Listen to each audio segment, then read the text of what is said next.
So what do your results and your environment have in common? Hi, I'm Jason from Get Uncommon Results, and for today's 3-minute business tip, I wanted to share you something that I learned a while back from a book called Persuasion by Robert Cialdini. Phenomenal book.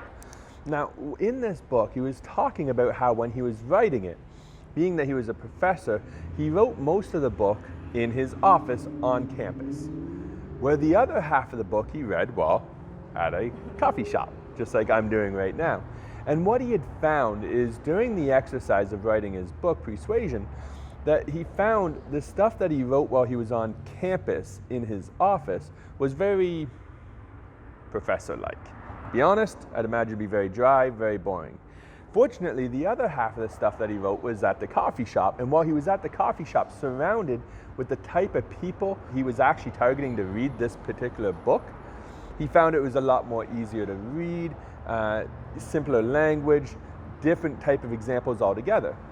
Which leads me to the belief that I've had for many, many years now, that what does your results and your environment have in common?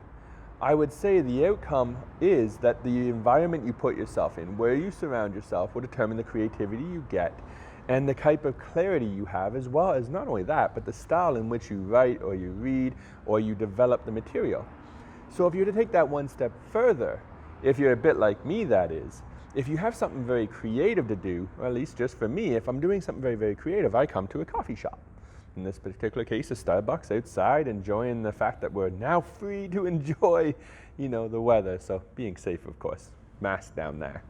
But if I'm going to do something creative, then I come to a coffee shop or go sit at a park bench or go sit in somewhere in a public space where I can just be free to open my mind, or surround myself with the type of individual I'm catering to, so I can put myself in their shoes or put myself in that kind of energy, whatever it is you believe in. But if I want to do something a little bit more tedious or more direct or more work related, then I'm going to go sit in my office. If it's very technical administration or content delivery to my clients, whether it's on video, etc., well, of course, for that, I'm going to use my office. So today's 3-minute business tip is choose your environment based on the results you want to get. If you want to speak to the general public, put yourself around the general public. If you're looking for somewhere where you can buckle down, get your work done, then maybe your office with a closed door and technology off is the space for you. So there you have it, your 3-minute business tip, but I want to hear from you. Let me know down below, what environment do you choose for a specific activity? What works for you? Let's hear from you. Let's share it so we can all try it out together. Until next time, I'm Jason from GetUncommonResults.com, and I'll see you on the next video. And of course, subscribe for more videos just like this and be notified of the next 30 days of the 3-minute business tip. Talk to you then.